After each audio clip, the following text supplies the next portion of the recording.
Video सबसे ज्यादा important होने वाली है। आज मैं आप लोगों को बताने वाला हूं कि गद्यांश और पद्यांश कैसे हल करते हैं, क्योंकि आपके एग्जाम में मेरे प्यारे बच्चों जो गद और पद से क्वेश्चंस आते हैं, गद और पद मिलाकर मेरे प्यारे बच्चों 12 नंबर के प्रश्न पूछे जाते हैं।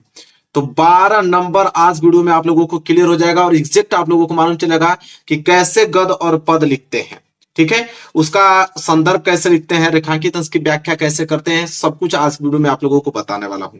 ठीक है, तो मेरे प्यार बच्चों वीडियो को लाइक कर देना, चैनल पे नहीं तो चैनल को जरूर सब्सक्राइब कर लेना। इतना बेहतरीन बताऊंगा कि आप लोगों के गद और पद में एक भी नंबर नहीं कटेगा। कोई भी गद्यांश आ जाएगा और दुनिया का कोई भी पद्यांश आ जाएगा ना आप लोगों के क्लास 10th में, आप तुरंत समझ जाओगे मेरे प्यार बच्चों कि कौन से चैप्टर का है और इसके लेखक कौन सा है और कैसे लिखना है। मैं ऐसी ट्रिक मैं आप लोगों को बताने वाला हूं। सबसे पहले अगर मैं बात करूं तो आप लोगों को वर्णनात्मक प्रश्न देखो, वर्णनात्मक प्रश्न खंड ब, खंड ब में जो प्रश्न नंबर पहला आता है वही आप लोगों का गद्यांश होता है। ठीक है, जैसे आप लिखा है कि निम्नलिखित गद्यांश पर आधारित 3 प्रश्नों के उत्तर दीजिए। देखिए कितने नंबर का है मेरे प्यारे बच्चों, 6 नंबर का है।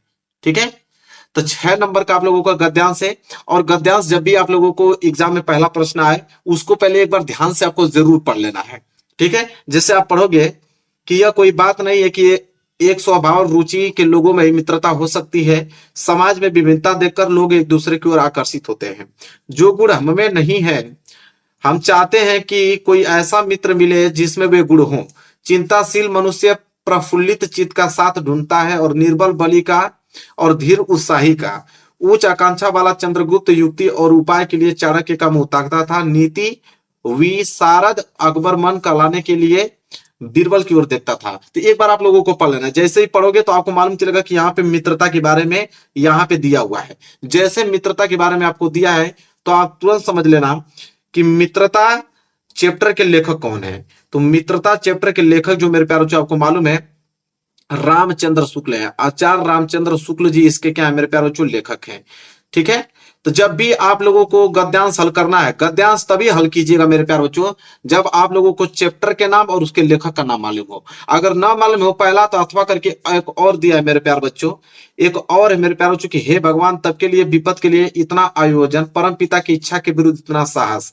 पिताजी क्या भीख न मिलेगी, क्या कोई हिंदू भूपृष्ठ पर न बचा रह जाएगा जो ब्राह्मण को 2 मुट्ठी अन्न दे सके।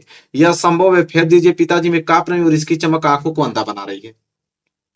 तो यह जो मेरे प्यार बच्चों ये ममता चैप्टर से लिया गया है। किस चैप्टर से लिया गया है? ममता चैप्टर से लिया गया है। और इसके जो लेखक हैं वह है जयशंकर प्रसाद। कौन है? जयशंकर प्रसाद।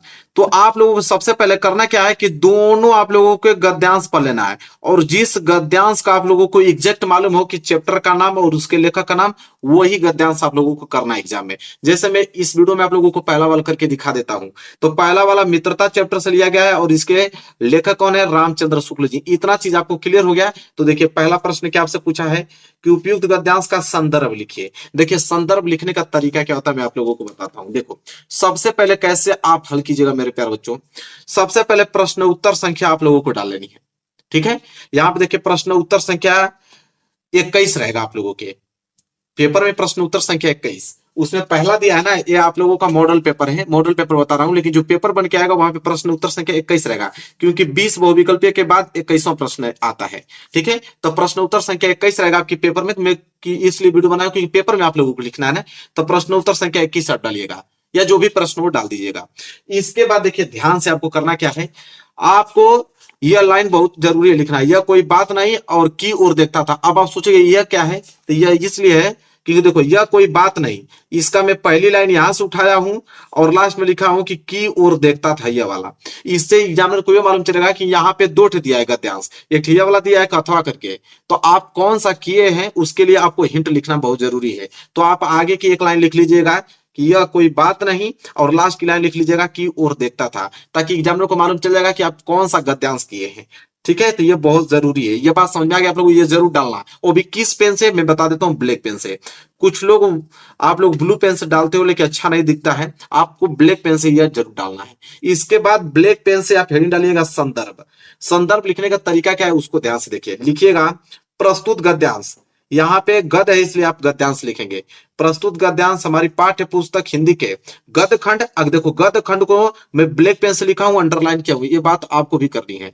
तो गद्य खंड में संकलित मित्रता चैप्टर से लिया गया ना, तो मित्रता को ब्लैक पेन से लिख के हाईलाइटेड करना, उसके नीचे अंडरलाइन। तो मित्रता नामक पाठ से लिया गया और इसके लेखक कौन है, आचार्य रामचंद्र शुक्ला, उनको भी मैंने ब्लैक पेन से लिखा है, उसके नीचे अंडरलाइन किया है।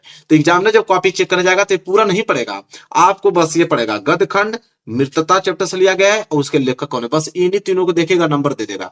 तो इस तरह लिखते हैं, इस तरह लिखोगे तो एक नंबर आप लोगों को नहीं कटेगा। ठीक है, तो संदर्भ लिखना आपको मालूम चलेगा कि नहीं।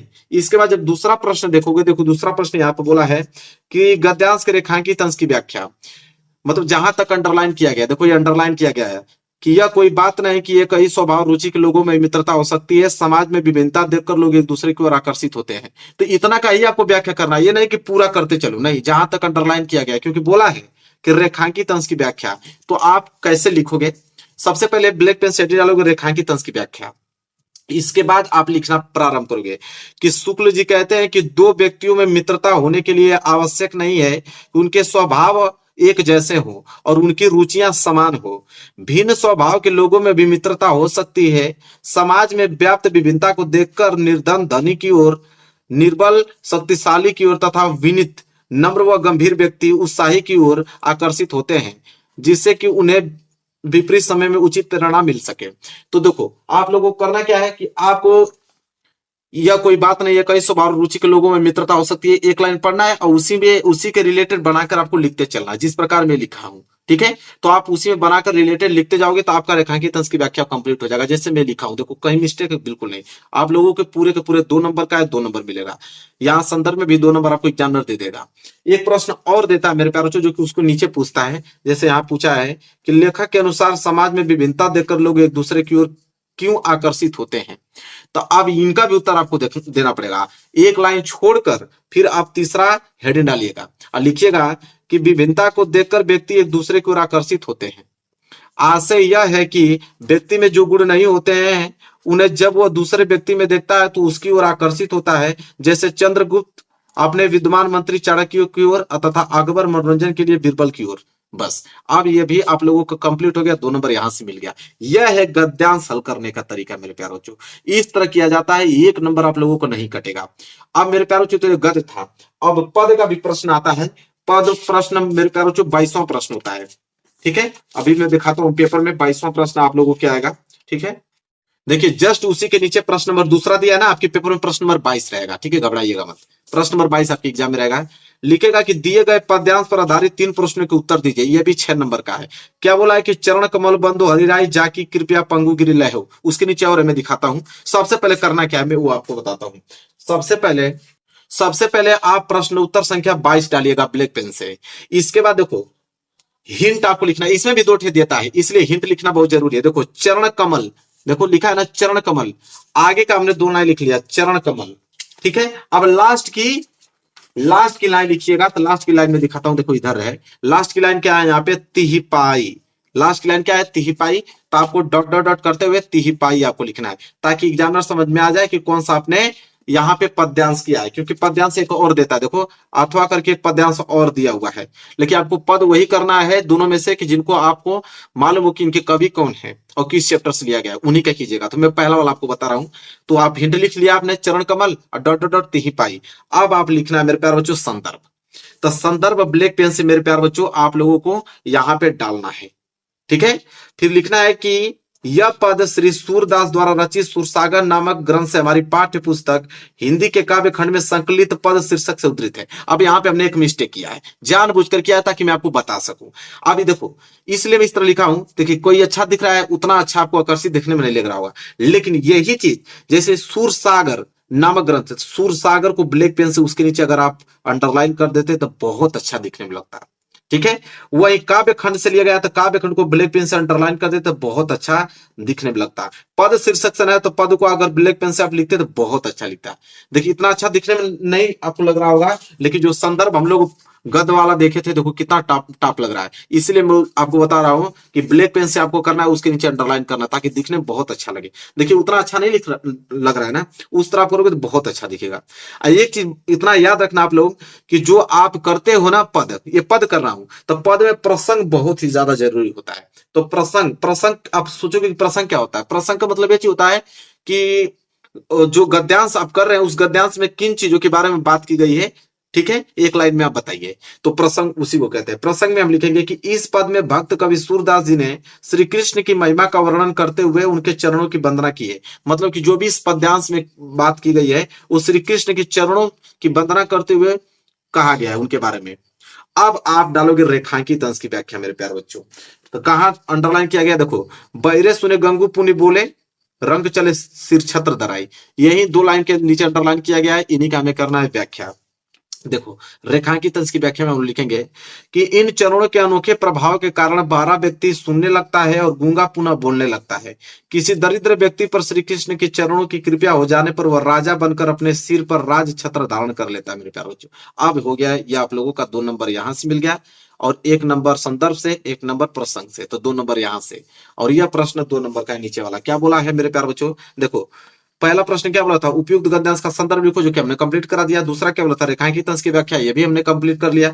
तीसरा है कि उपयुक्त पंक्ति में कौन सा अलंकार है, तो अलंकार भी आपको बताना है। तो तीसरा हमने डालकर अलंकार लिखा, अनुप्रास अलंकार। तो यहां से भी 2 नंबर मिल गया। इस तरह लिखोगे तो 6 नंबर गद से, 6 नंबर पद से, 12 नंबर, 1 नंबर नहीं कटेगा। तो इसमें सीखने वाली बात यह है कि जो भी आप लिख रहे हो ब्लैक पेन से लिखो, हाईलाइटेड करते लिखो, 1 नंबर आप लोगों को नहीं कटेगा। तो मेरे प्यारे बच्चों, अब आप लोगों को गद और पद में कोई समस्या नहीं होगा, आराम से जाके एग्जाम में लिखकर चले आओगे, 1 नंबर आप लोगों को नहीं कटेगा। वीडियो को लाइक कर देना, चैनल पर ना तो चैनल को जरूर सब्सक्राइब कर लेना। मिलेंगे एक प्यारे से नेक्स्ट वीडियो में, तब तक के लिए धन्यवाद।